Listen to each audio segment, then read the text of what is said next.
तो दो की किसी भी पावर की डिविजिबिलिटी चेक करनी हो, 20 से लेकर 29 तक कौन सा नंबर है जो 8 से भाग होता है? आप कहेंगे 8 या 24 भाग होता है सर। 5 की डिविजिबिलिटी कैसे चेक करते हैं? 5 की किसी पावर, सेम वही दो वाला। ये जो एक्सप्रेशन है इसे 25 से डिवाइड करें तो रिमाइंडर क्या होगा? मेरे दोस्तों आप सभी को नमस्कार। आज हम क्विक रिवीजन कर रहे हैं डिविजिबिलिटी का, विभाज्यता का। मेरे दोस्तों किसी भी नंबर की दो वैल्यूज होती हैं। एक होती है फेस वैल्यू जिसे हम जातीय मान कहते हैं, अंकीय मान, इससे कोई सवाल नहीं आता। इसका मतलब है जैसे 5, 6, 7, 8, मैं कहूँ यार 6 की फेस वैल्यू क्या है, तो सर जो लिखा हुआ है वही इसकी फेस वैल्यू। लेकिन मेरे प्यारे बच्चों प्लेस वैल्यू पे सवाल बनते हैं। जैसे मान लीजिए मैंने कोई नंबर लिखा 5678 और मैं कहूँ 6 की प्लेस वैल्यू क्या है, तो आप कहेंगे इकाई, ये दहाई, ये सैकड़ा। तो ये जो है ये इसकी प्लेस वैल्यू है। तो 6 इंटू 100, ये मेरे प्यारे बच्चों इसकी प्लेस वैल्यू। हाँ जी, और प्लेस वैल्यू पे सवाल आते हैं। मेरे प्यारे बच्चों सवाल में पूछा है कि 6 का प्लेस वैल्यू निकाल के बताइए। तो सबसे पहले देखिए 6 कहां है, ये रहा। अगर मेरे प्यारे बच्चों डेसिमल से इधर है तो आप ये देखिए ई का 1 अंक, 2 अंक, 3 अंक, 4 अंक, तो इसकी प्लेस वैल्यू हो जाएगी 6 गुना में 4 जीरो, यानी 6/10,000। 6/10,000 मेरे प्यारे बच्चों इसकी प्लेस वैल्यू हो जाएगी। अगर मान लीजिए मैंने यहां पे पूछा होता 7 की प्लेस वैल्यू क्या है, तो 7 यूनिट डिजिट पे था तो 7 गुना 1। 1 की प्लेस वैल्यू पूछता तो 1 गुना 10, क्योंकि ढाई के अंक पे था। अगर मान लीजिए 3 की मैं प्लेस वैल्यू पूछता तो 3 इंटू कितने डिजिट के बाद है, 1, 2, 3, तो 1/3 जीरो। मेरे दोस्तों इस सवाल में कह रहा है कि the below expression is in the form of place value expansion, यानी इस नंबर को प्लेस वैल्यू की फॉर्म में एक्सपेंड किया हुआ है, ऐसा वो कह रहा है। तो कह रहा है फिर इस पार्ट की वैल्यू निकालिए। देखिए मेरे बच्चे सबसे पहले से प्लेस वैल्यू की फॉर्म में लिखते हैं। ये 7 जो है ना मेरे दोस्तों, ये लिखा जाएगा 7 इंटू 1/000, क्योंकि डेसिमल की 3 डिजिट बात है। 6 को क्या लिखोगे, ये आएगा मेरे बच्चे 6 इंटू में 1/100। 3 को क्या लिखेंगे मेरे प्यारे बच्चों, 3 इंटू 1/10। इस 8 को क्या लिखेंगे मेरे प्यारे बच्चों, अब ये डेसिमल से इधर आ गया तो 8 इंटू 1 लिखेंगे। इस 2 को क्या लिखेंगे मेरे प्यारे बच्चों, 2 इंटू 10 लिखेंगे। अब मेरे दोस्तों इसे कंपेयर करो, 2 ये लिखा हुआ है, ये रहा। फिर हम 8 भी कंपेयर करेंगे, फिर मेरे बच्चे 3C कंपेयर करेंगे, फिर हम 6D कंपेयर करेंगे, एंड देन मेरे प्यारे बच्चों हम 7E कंपेयर करेंगे। अब बड़े ध्यान से मेरी बात समझना, जब आप इसे कंपेयर करोगे तो E की वैल्यू आई 1/1000, E की वैल्यू आई 1/1000, E की वैल्यू 1/1000, और E की वैल्यू 1/1000 का मतलब हुआ मेरे दोस्तों क्या, 0.001। ये हुआ मेरे प्यारे बच्चों 1/1000 का मतलब। हाँ जी, अब हमसे पूछ रहा है कि इन्हें जोड़ो, तो पहले A लिखो। A की वैल्यू कितनी मेरे बच्चे कंपेयर करोगे तो 10 लिखा जी। फिर 5 भी लो, B की वैल्यू कंपेयर कर रहे हो तो क्या आ रही है 1, तो 1 को 5 से मल्टीप्लाई किया 5। फिर 9C लो मेरे बच्चे। तो अब जरा ध्यान देना, यहां से कंपेयर करते हैं। C की वैल्यू क्या, 3 से 3 गया तो C की वैल्यू आई 1/10, तो मेरे को चाहिए 9C, तो 9 इंटू 1/10, तो ये आया 9/10, और 9/10 का मतलब बना मेरे बच्चे 0.9। 0.9। इसके बाद है मेरे बच्चे 6 से 6 गया तो D की वैल्यू आई 1/100, और D की वैल्यू 1/100 का मतलब है, D की वैल्यू 1/100 मतलब 2 जीरो है नीचे। अब मुझे यहाँ क्या चाहिए 8D, तो 8 से गुना करोगे तो 8/100 मतलब 0.08, और लास्ट में मुझे सिर्फ E चाहिए, और E को कंपेयर करोगे तो 1/1000, इसकी वैल्यू आई 0.001। अब हमें जोड़ना है और हमारा आंसर निकल के आ जाएगा। तो मेरे दोस्तों ऐड करोगे तो 1, 8, 9, 5, 1, तो 15.981। मेरे दोस्तों दो की किसी भी पावर की डिविजिबिलिटी चेक करनी हो, 2 की पावर 1 चेक करनी हो, तो आखिरी एक डिजिट देखना है क्या 2 से भाग हो रहा है। अगर हमें 4 को चेक करना है, यानी 2 को चेक करना है, तो उस नंबर के आखिरी 2 डिजिट देखने 4 से डिवाइड हो रहे हैं या नहीं।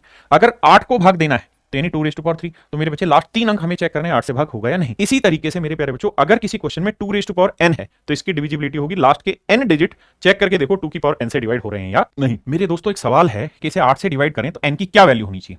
तो 8 से डिवाइड करोगे मेरे बच्चे तो 5, 8n है, तो ध्यान देना 5, 8n को 8 से डिवाइड करना है। बहुत सोच समझ के काम करना। सबसे पहले 8 से भाग देंगे मन ही मन में, 8 7 56, बचा कितना 2, उतारा n। तो अब 8 का ऐसा पहाड़ा पढ़िए जो 20 से लेके 29 तक आता है, और जो 8 के पहाड़े में आता है, यानी 20 से लेके 29 तक कौन सा नंबर है जो 8 से भाग होता है। आप कहेंगे 8 या 24 भाग होता है सर, तो n की वैल्यू मेरे दोस्तों क्या होगी 4। मेरे बच्चों सवाल में पूछ रहा है कि इसे 4 से डिवाइड करें तो बताइए एक्स वाई के कितने पेयर पॉसिबल होंगे। तो मेरे दोस्तों 4 से भाग देना है तो 4 होता है 2 की पावर 2, यानी आखिरी 2 अंक, मतलब लास्ट 2 डिजिट जो है ये मेरे प्यारे बच्चों मेरे किससे डिवाइड होनी चाहिए, 4 से डिवाइड होनी चाहिए। अब आखिरी दोनों संख्याएं 4 से भाग होनी चाहिए, तो क्या क्या संभव है, 0 0 संभव है, 0 4 संभव है, 0 8 संभव है, 12 संभव है, 16 संभव है, और मेरे दोस्तों आखिरी नंबर कौन सा है जो संभव होगा। आखिरी में जाएगा 99, क्या 99 4 से डिवाइड होगा, नहीं होगा सर। 99 से छोटा नंबर कौन सा जो 4 से डिवाइड हो, सर 100 होता है या फिर 96, तो लास्ट नंबर होगा मेरे बच्चे 9 से डिवाइड ना 4 से डिवाइड होने वाला 96, यानी एक्स वाई की वैल्यू 0 0 0 4 0 8 1 2 1 6 2 0 ऐसे चलते चलते 96 तक रख सकते हैं। अब कह रहे हैं कितनी वैल्यू चाहिए, कितनी वैल्यूज पॉसिबल है, तो नंबर ऑफ टर्म काउंट करने का तरीका last term minus first term upon common difference +1, तो 96 को 4 से भाग देंगे मेरे बच्चे क्या है 24, 24 में एक जोड़ा 25, तो यानी 25 नंबर ऐसे संभव है। मेरे दोस्तों अब हम चर्चा कर रहे हैं 5 की डिविजिबिलिटी कैसे चेक करते हैं, 5 की किसी पावर, सेम वही दो वाला।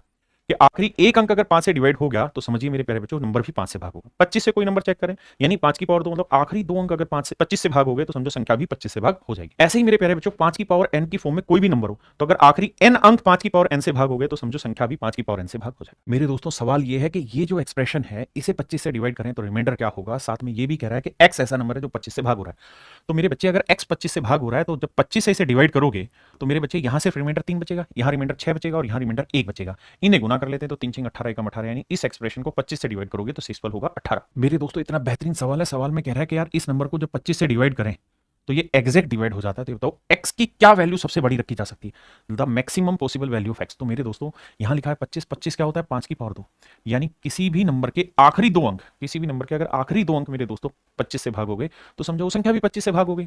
और यहां ध्यान से देखें तो 25 25 से डिवाइड हो ही जा रहा है, तो मतलब x की वैल्यू आप जो मर्जी रखो, सवाल में फर्क ही नहीं पड़ता। उसने पूछा सबसे बड़ी, तो भैया सबसे बड़े डिजिट कहां से शुरू होते हैं, 0 1 2 से लेकर 9 तक, तो सबसे बड़ा डिजिट क्या पॉसिबल है, 9, बस आंसर आ गया। उसने पूछा कि x की मैक्सिमम पॉसिबल वैल्यू क्या है, तो x की आप कोई भी डिजिट रखो लेकिन सबसे बड़ा डिजिट क्या है, 9, तो वो रखिए आंसर। मेरे दोस्तों सवाल में कह रहा है कि 5 डिजिट का एक नंबर है, तो ये बताइए इन डिजिट का इस्तेमाल कर कितने ऐसे नंबर बनाए जा सकते हैं ताकि नंबर 125 से एग्जैक्ट डिवाइड हो।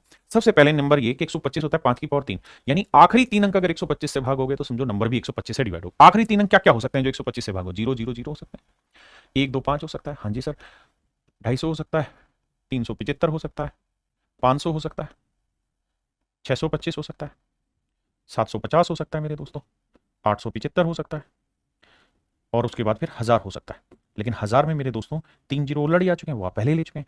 तो ये वो सारे ऑप्शन हैं जिसके थ्रू हम कह सकते हैं अगर आखिरी 3 अंक ये बन जाएं तो संख्या 125 से भाग हो जाएगी। लेकिन कहानी क्या है कि हमें अंक इस्तेमाल करने हैं 2 3 8 7 5, तो जहां जहां जीरो है वो इस्तेमाल नहीं होगा क्योंकि जीरो हमारे पास दे ही नहीं रखा, ऑप्शन में ही नहीं है, ये ऑप्शन में ही नहीं, पहली चीज। अब मुझे दिख रहा है कि 6 भी किसी ऑप्शन में नहीं, क्योंकि मुझे तो इन्हीं में से डिजिट उठा के बनाना, तो 6 भी नहीं है तो ये कैंसिल हो गया। 3 है, 7 है, 5 है, 1 है। अब यहां देखिए ध्यान से, 1 है कहीं पे नहीं सर, तो ये भी कैंसिल हो गया। 3 7 5 है, 8 7 5। तो मेरे प्यारे बच्चों मेरे पास एक तो तरीका ये बचा और एक तरीका ये बचा, ठीक है।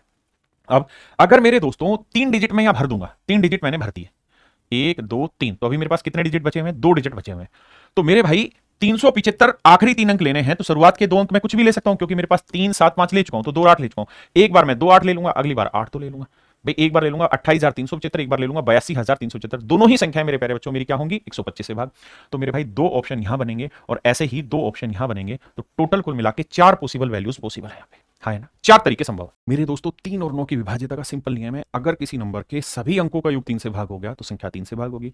अगर सभी डिजिट्स का सम 9 से डिवाइड हो गया तो नंबर भी 9 से डिवाइड होगा। सवाल में पूछा है कि 9 से ये नंबर डिवाइड होना चाहिए, y जो है वो एक ओड नंबर है, तो x की संभावित मान ज्ञात करने क्या हो सकता है, x की क्या क्या वैल्यू पॉसिबल हो सकती है, नहीं, find the sum of all possible value of x। तो x की जितनी भी वैल्यूज पॉसिबल होंगी उनका सम बताना। तो सबसे पहले तो मेरे बच्चे देखो 9 से कौन कौन सा डिवाइड हो रहा है, 7 और 2 9 हो गया, 5 और 4 9 हो गया, बिल्कुल ठीक है। 8 और 6 को ऐड करेंगे तो 8 और 6 14 हो गया, 14 का सम 4 और 1 5 हो गया। तो मेरे प्यारे बच्चों संभव बना 5 जमा x जमा y।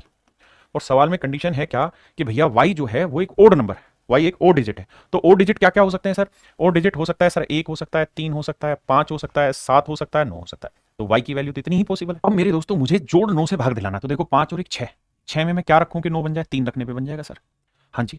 अब 5 और 3 8, 1 रखने पे बन जाएगा मेरे भाई, हाँ है ना। 5 और 5 10, 8 रखने पे बन जाएगा, 9 से भाग हो जाएगा। 5 और 7 12, 6 रखने पे बन जाएगा। 5 9 तो हो ही गया सेट, 5 बचा तो 5 में 4 जोड़ने पे भी मेरे प्यारे बच्चों ये 9 से भाग हो जाएगा। अब ये डिजिट अगर आप रख के चलेंगे तो सम हमेशा ही 9 से डिवाइड होगा। अब जरा देख लो कि x की कितनी पॉसिबल वैल्यू है, तो 3 और 1 4 और 8 12, 12 और 6 12 और 10 22। अब मुझे मेरे बच्चे x के जितने पॉसिबल वे है वो सारे सर्च आउट करने हैं। तो मुझे ये पता है कि नंबर 9 से डिवाइड करना है, तो देखो 5 में 1 जोड़ा 6, 5 में 1 जोड़ा मेरे प्यारे बच्चों 6, तो 6 में क्या जोड़ूं कि मेरा जो आंसर है वो 9 से डिवाइड हो जाए। 5 और 1 6, 6 में 3 जोड़ लो सर, बात बन जाएगी। 5 और 3 8, 8 में क्या जोड़ें 1, 5 5 10, क्या जोड़ दें 8 जोड़ते हैं 18 बन जाएगा 9 से भाग। 5 और 7 12, 12 में क्या जोड़ दें 6, 5 9 तो हट गया, तो 5 में क्या जोड़े कि 9 से भाग हो जाए 4। ये इसके पॉसिबल आउटकम है। अब कह रहा है जिनका जोड़ बताओ, तो 6 और 4 10, 8 और 1 9 और 3 12, 10 और 12 क्या है 22। यानी x की जो जो पॉसिबल वैल्यू है वो कितनी है मेरे दोस्तों, 22 वैल्यू पॉसिबल है। मेरे दोस्तों सवाल ये है कि ये जो एक्सप्रेशन लिखा हुआ है 9 से एग्जैक्ट डिवाइड होता है, तो बताइए x की वैल्यू क्या होगी। देखिए यार डिविजिबिलिटी से भी कर सकते हैं, दूसरा ये कि रिमाइंडर सीधा सीधा लगाइए मेरे दोस्तों। मेरे बच्चे अगर 100 को 9 से डिवाइड करें तो 99 एग्जैक्ट डिवाइड होगा, बचा +1 और +1 की जो मर्जी पावर हो, आंसर +1 आया। यहाँ -1 ही रह जाएगा क्योंकि 1 को 9 से डिवाइड करेंगे 1 ही रह जाएगा, बीच में साइन माइनस का प्लस। इसे फिर 9 से डिवाइड करेंगे आंसर आ जाएगा +1। अब मेरे प्यारे बच्चों ये है x, यानी अब x ऐसा नंबर होना चाहिए कि इसे 9 से भाग दें तो जो भी रिमाइंडर आए, तो देखिए ये तो कट गया। अब मुझे इसको कैंसिल करना है क्योंकि एग्जैक्ट डिवाइड करना है, तो या तो मेरे दोस्तों x की वैल्यू -1 हो, या फिर क्या किया जाए कि x की वैल्यू क्या हो 8, तो 8 और 1 9, 9 को 9 से भाग देंगे तो भी मेरे दोस्तों आपका उत्तर 0 आएगा। तो उसने पूछा x की क्या वैल्यू ले, तो या तो -1 रखो, लेकिन -1 किसी ऑप्शन में है नहीं, 8 ऑप्शन में है, तो मेरे बच्चे आंसर मेरा होगा 8। 11 की डिविजिबिलिटी ध्यान से समझिए मेरे दोस्तों, जब भी 11 की डिविजिबिलिटी निकाले तो एक बेसिक नियम है कि अल्टरनेट डिजिट को जोड़ लीजिए, अल्टरनेट डिजिट को जोड़ लीजिए। मान लीजिए इस वाले जोड़ की वैल्यू आई s, अब दूसरा अल्टरनेट जो रहेगा इन्हें जोड़ लीजिए, इसकी वैल्यू आई m। तो मेरे प्यारे बच्चे इन दोनों जो जोड़ आया, इसका जोड़ ऐसा है, इसका जोड़ m है, तो s और m का डिफरेंस निकालिए। या तो ये डिफरेंस मेरे प्यारे बच्चों 0 आएगा, या 11 आएगा, या 22 आएगा, या 33 आएगा, या इसका कोई मल्टीपल आएगा। यानी मेरे प्यारे बच्चों इन अल्टरनेट पेयर का डिफरेंस जब आप लोगे तो 0 11 22 33 यानी 0 हो गया, यानी ऐसा डिफरेंस हो जो 11 से डिवाइड हो, तो समझिए नंबर 11 से भाग होगा। देखिए मेरे बच्चे सवाल में पूछ रहा है कि k और m की मैक्सिमम वैल्यू क्या होगी ताकि ये नंबर 11 से डिवाइड हो जाए। हमारा काम है अल्टरनेट डिजिट लेना, तो 5 में k जोड़ा, फिर 1 जोड़ा, फिर 8 जोड़ा। अब मेरे दोस्तों देखोगे तो 5 और 1 6, 6 और 8 14, तो ये जोड़ा है 14 प्लस k। अब बाकी अल्टरनेट लेंगे तो 4 और 3 7, 7 में m जोड़ा और 2 जोड़ा, तो 7 और 2 9, तो यह आया 9 प्लस m। अब मेरे दोस्तों हमें पता है कि इनके बीच का जो डिफरेंस है या तो वो 0 आए, या फिर 11 आए, या ऐसा नंबर जो 11 से डिवाइड हो। तो मैं पहले 0 ही लेके चेक करूंगा, तो ये आ जाएगा k माइनस m, और 14 में से हो गया मेरे बच्चों क्या बचा 5 इक्वल टू 0। यहां से मेरे बच्चे 5 ही रखेंगे, m उधर जाएगा प्लस का और k उधर जाएगा माइनस का। अब मेरे बच्चे मैं इसी चीज को समझाता हूं, ध्यान देना। अब मुझे ऐसे दो डिजिट लेने जिनके बीच का डिफरेंस 5 है, तो क्या क्या हो सकते हैं, या तो 9 और 4 ले सकता हूं, या मेरे प्यारे बच्चों 8 और 3 ले सकता हूं, 2 ले सकते हैं क्योंकि मुझे डिफरेंस 5 लाना है, या फिर मेरे प्यारे बच्चों 6 और 1 ले सकते हैं, या फिर 5 और 0 ले सकते हैं। इन केसेस में मुझे डिफरेंस 5 आ जाएगा। लेकिन मुझे मेरे बच्चों चाहिए क्या, मुझे चाहिए k और m की मैक्सिमम वैल्यू। तो अगर k और m की मैक्सिमम वैल्यू चाहिए तो हमारे ये दोनों डाटा सेट कर रहे हैं, तो हमें देखना जोड़ किसका मैक्सिमम आ रहा है। 9 4 13 आ रहा है, ये 11 आ रहा है, तो सबसे बड़ा जोड़ इसी का आ रहा है 9 4 13 का। तो इसका मतलब मेरा जो आंसर होगा वो 13 होगा। और चूंकि मुझे ये पता है कि 13 से बड़ा कोई ऑप्शन दे भी नहीं रखा, इसलिए 13 है। अगर आप कहीं और ऑप्शन दे रखा होता तो मैं 1% ये चेक करता कि जरूरी नहीं ना कि ये 0 हो सकता है 11 सेट हो रहा हो। भाई 0 पे 0 तो हो गई, लेकिन 11 भी तो आए तब भी तो आंसर आएगा। तो उस केस में फिर हम क्या करते, 5 इधर लाते, तो 11 में से 5 गया 6, है ना। फिर हम करते कि इन दोनों डिजिट का डिफरेंस 6 होना चाहिए, लेकिन मेरा पहले ही तरीके से आ गया और 13 ही सबसे बड़ी वैल्यू थी ऑप्शन से, तो मेरा आंसर। मेरे प्यारे बच्चों अब मुझे बताना है कि यार यहाँ x plus y plus z की कौन सी वैल्यू इनमें से नहीं हो सकती, जबकि ये जो नंबर है ये 11 से एग्जैक्ट डिवाइड है। तो ये नंबर अगर 11 से एग्जैक्ट डिवाइड है तो मेरे बच्चे अल्टरनेट पेयर लेते हैं, तो 7 में 8 जोड़ा 15, 15 में 6 जोड़ा 21, 21 में 8 जोड़ा 29, 29 में 9 जोड़ा 38। तो इस पेयर का जोड़ा है 38। दूसरे पेयर का जोड़ लेते हैं, 0 में x जोड़ा x, x में y, y में z। तो मेरे पेयर दूसरे पेयर का जोड़ा है x plus y plus z. तो इनके बीच का जो डिफरेंस होगा ना वो ऐसा होना चाहिए जो 11 से भाग हो जाए। अब कह रहा है कि x plus y plus z का मान इनमें से कौन सा नहीं हो सकता। तो देखते हैं सर 27 हो सकता है, हाँ सर 38 में से 27 गया 11 ये हो सकता है।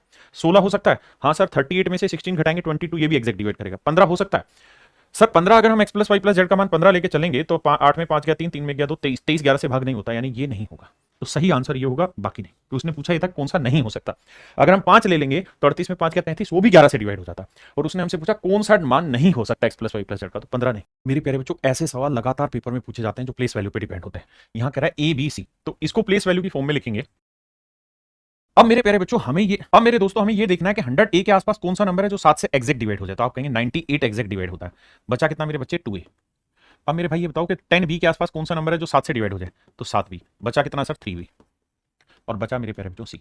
इसे हमें 9 से डिवाइड करना है, सॉरी 7 से डिवाइड करना है। अब मेरे बच्चों कहानी ये है कि ये वाले एक्सप्रेशन तो 7 से एग्जैक्ट डिवाइड हो ही जाएगा। मेन क्या बचाइए, तो अगर 2A plus 3B plus C 7 से डिवाइड हो गया तो समझो हमारा आंसर भी 7 से डिवाइड हो जाएगा। 2A plus 3B plus C, अगर ये 7 से डिवाइड हो गया तो वैल्यू भी 7 से डिवाइड होगी। मेरे दोस्तों ये बेहतरीन कॉन्सेप्ट है, ध्यान देना। जब भी किसी एक अंक की संख्या को रिपीट करके लिखा जा रहा है तो ये नंबर हमेशा 11 से डिवाइड होगा। जब भी किसी 2 अंकों की संख्या को रिपीट करके लिखा जा रहा है तो 101 से भाग होगा। मेरे प्यारे बच्चों अगर 3 अंकों की संख्या को रिपीट करके लिखा जा रहा है, 6 अंकों की बनाया जा रहा है, तो ये हमेशा ही 1001 से भाग होगा। और अगर कोई नंबर 1001 से भाग हो रहा है तो 7 से भी भाग होगा, 11 से भी भाग होगा, 13 से भी भाग होगा। इन बातों को ध्यान रखना। ऐसे ही मेरे बच्चों अगर कोई 4 अंकों की संख्या को रिपीट करके 8 अंकों की बनाया जाए तो ये 10,001 से भाग होगा। लेकिन अगर किसी 2 अंकों की संख्या को रिपीट करके 6 बार लिखा जाए, यानी 3 बार रिपीट किया जाए XY XY XY, तो मेरे प्यारे बच्चों ये नंबर हमेशा ही 10,101 से 10,101 से भाग होगा। आप और कुछ नहीं, ये 3 डाटा याद रखिए, इन्हीं से आपको पेपर में सवाल मिलेगा, खासकर इन 2 से। अगला कॉन्सेप्ट ये है मेरे प्यारे बच्चों कि अगर कोई डिजिट लगातार 6 बार रिपीट हो जाए, अगर कोई डिजिट लगातार 6 बार रिपीट हो जाए तो ये हमेशा ही 3 से 7 से 11 से 13 से 37 से और 1001 से भाग होगा। अगर कोई डिजिट लगातार 6 बार रिपीट हो जाता है और फिर कोई नंबर बनता है तो ऐसा नंबर हमेशा 3 7 11 13 37 1001 से डिवाइड होगा। इनको आपस में मल्टीप्लाई करेंगे तो उन सबसे भी डिवाइड होगा। मेरे दोस्तों ऐसे सवाल बेहतरीन क्वेश्चन मिलेंगे आपको। सवाल में कह रहा है कि ये जो नंबर है ये 88 से डिवाइड है। तो मेरे दोस्तों सबसे पहले तो आप ये देखिए कि 88 से कोई नंबर डिवाइड होगा तो 8 से भी भाग होगा, 11 से भी भाग होगा। सवाल में हमसे पूछा y के संभावित सबसे छोटे मान, for the smallest possible value of y। मेरे दोस्तों 8 की विभाज्यता का नियम होता है आखिरी 3 अंक, तो यानी 5y2 ऐसा नंबर चाहिए जो मेरे प्यारे बच्चों 8 से भागो। 8 से भाग देने के लिए हमें पता है आखिरी 3 अंक होते हैं, तो भाई पहाड़ा पड़ते हैं या जीरो ले लेते हैं थोड़ी देर के लिए। तो 8 छिंग 48, 2 बचा 22, क्या 8 से भाग होता है? नहीं सर, 32 भाग हो जाता है। तो यहाँ पे क्या हो, एक, अगर एक ले लें तो 8 छिंग 48, 3 बचा 8 चौक 32, यानी 32 डिवाइड हो जाएगा। मतलब मेरे प्यारे बच्चों y की जो सबसे छोटी पॉसिबल वैल्यू है वो 1 है। ठीक है जी। अब कह रहे हैं जी 11 से भी डिवाइड होना चाहिए, तो 11 के लिए अल्टरनेट डिजिट को देखते हैं, तो y की जगह 1 रख लेते हैं मेरे दोस्तों। अब आइए मेरे दोस्तों, 3 जमा x, 3 और 1 4, 4 और 5 9, 9 और 2 11, 11 जमा x, तो ये अल्टरनेट हो गया। इधर वाला देखें, 2 और 4 6, 6 और 1 7, 7 और 1 8, 8 ये हो गया मेरे बच्चे। तो दोनों का जो डिफरेंस है या तो 0 आए या 11 आए या 22 आए या कुछ ऐसा है। अब मेरे दोस्तों ध्यान देना, 11 में से 8 गया 3, तो x प्लस 3 कितना आया? अब ये जो डिफरेंस मतलब x और 3 का जो जोड़ है, ये ऐसा होना चाहिए कि 0 आए, 11 आए, 22 आए, ऐसा कुछ आना चाहिए। लेकिन मजे की बात ये है कि 0 तो आ नहीं सकता, तो क्या ले सकते हैं? 8 ले लें इसकी जगह, तो 8 और 3 क्या हो जाएगा? 11 सेटिस्फाई कर रहा था। x की वैल्यू 8 आ गई, रखते हैं। 8 को 4 से गुना किया 32, और y की वैल्यू 1 है, तो 32 में 1 गया 31। मेरे बच्चे ऑप्शन सी मेरा आंसर। मेरे दोस्तों ध्यान दीजिए, सवाल में कह रहा है कि 5 3 5 और यहाँ है a b। ये जो नंबर है ये 3 से भी डिवाइड होता हो, 7 से भी डिवाइड होता हो, 11 से भी डिवाइड होता हो। मेरे प्यारे बच्चों एक तरीका है कि हम एलसीएम ले और उससे सोल्व कर लें, या 3 की डिविजिबिलिटी अलग चेक कर लो, 11 की अलग चेक कर लो, 7 की अलग, उतने में आंसर आ जाएगा। जैसे अगर मेरे दोस्त मैं 3 की डिविजिबिलिटी चेक करूँ तो अंकों का जोड़ तो 5 5 10 और 3 13, 13 3 और 1 4, 4 को 3 से भाग देंगे 1, तो 1 जमा a जमा b। ये बात समझते हैं ना भाई? देखो 3 से 3 गया, 5 और 5 10, 10 को 3 से भाग देंगे 1 आया। तो 1 प्लस a प्लस b ये ऐसे होने चाहिए कि इनका जो जोड़ हो वो 3 से डिवाइड हो जाए। ठीक है जी। अब 11 लेके चलते हैं। 11 को ध्यान से देखोगे तो अल्टरनेट 5 5 10 जमा b और 3 जमा a घटा दी, तो -3 माइनस बराबर 0 है।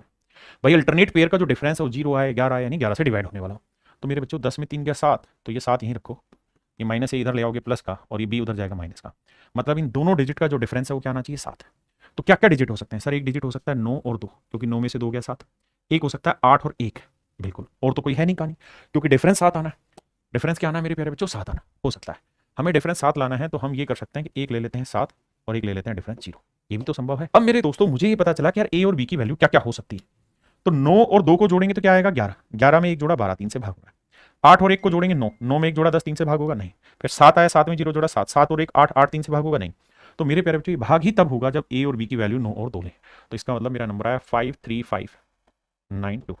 अब अगर सवाल में पूछा होता कि भाई बताओ a और b में रिलेशन, तो आप कहते हैं कि सर a की वैल्यू आ गई 9 और b की वैल्यू आ गई 2, तो 9 का वर्ग 81, b की वैल्यू 4, 9 दूनी 18, जोड़ लेंगे मेरे भाई, मेरा आंसर आएगा 18 में 4 गया 14, 81 और 4 95 मेरा आंसर। मेरे दोस्तों इस सवाल में कह रहा है कि भैया ये नंबर ऐसा है जिसके पहले 2 डिजिट सेम है और आखिरी 2 डिजिट सेम है, बीच का डिजिट डिफरेंट है। कह रहा है जी कि नंबर 44 से भाग होना चाहिए। 44 44 से कोई नंबर तभी डिवाइड होगा जब 4 से भी डिवाइड हो और 11 से भी डिवाइड हो। हाँ जी। तो मेरे दोस्तों अब आप ये देखिए कि जो नंबर है ये 4 से भी डिवाइड होना चाहिए 11 से, तो 4 का नियम है कि आखिरी 2 अंक होने चाहिए। अगर सर हम आखिरी 2 अंक लें जो 4 से डिवाइड हो तो क्या क्या हो सकते हो, और दोनों डिजिट सेम हो, तो 0 0 ले सकते हो, 1 1 नहीं होगा, 2 2 नहीं होगा, 3 3 नहीं होगा, 4 4 ले सकते हो, फिर 8 8 ले सकते हो। यही वो नंबर है जो 4 से भागोगे, और तो कोई है नहीं भाई, क्योंकि दोनों डिजिट सेम है। अब सवाल में ये कह रहा है तो इस फॉर्म के कितने नंबर पॉसिबल है? इस फॉर्म के मेरे प्यारे बच्चों कितने नंबर पॉसिबल है, ये हमारा सवाल। अब मेरे दोस्तों मेरा पहला मन करता है कि मैं 0 0 ले लूं, 0 0 यहां भाई, लेकिन समस्या ये है कि भाई ये 5 अंक की संख्या है और 0 लेने से 5 अंक की संख्या नहीं बनती, तो ये केस कैंसिल हो गया। अब बन सकता है कि यार यहाँ 4 4 ले लो, यहाँ 4 4 और यहाँ कोई नंबर वाई ले लेते हैं, यहाँ 8 8 है, यहाँ वाई ले लेते हैं और ये 8 8। अब हमें साथ में ये भी चेक करना है मेरे दोस्तों कि नंबर जो हो ये 11 से डिवाइड भी हो। तो 11 से डिवाइड होने के लिए नंबर चेक करेंगे भाई, तो देखो अल्टरनेट लेंगे, तो 4 में वाई, फिर 4 और 4 में 4। तो आप ध्यान देंगे तो यहाँ आया 4 जमा वाई जमा 4 यानी 8 जमा वाई, और यहाँ आया 4 और 4 8। तो मेरे बच्चे डिफरेंस लोगे तो 0 लाया जा सकता है, अगर हम y की वैल्यू 0 लेना बिल्कुल लिया जा सकता है, तो ये पॉसिबल है। ऐसे यहाँ देखोगे मेरे बच्चे 8 जमा वाई जमा 8 और एक अल्टरनेट ये, तो यहाँ पे भी y पॉसिबल है, यानी y की वैल्यू 0 ले सकते हैं। तो मेरे दोस्तों 2 ही तरीके से नंबर बनाए जा सकते हैं, एक नंबर ये और एक नंबर ये। y की वैल्यू आप 0 ले लो, बन जाएगा, हाँ है ना? तो इसके 2 तरीके हैं।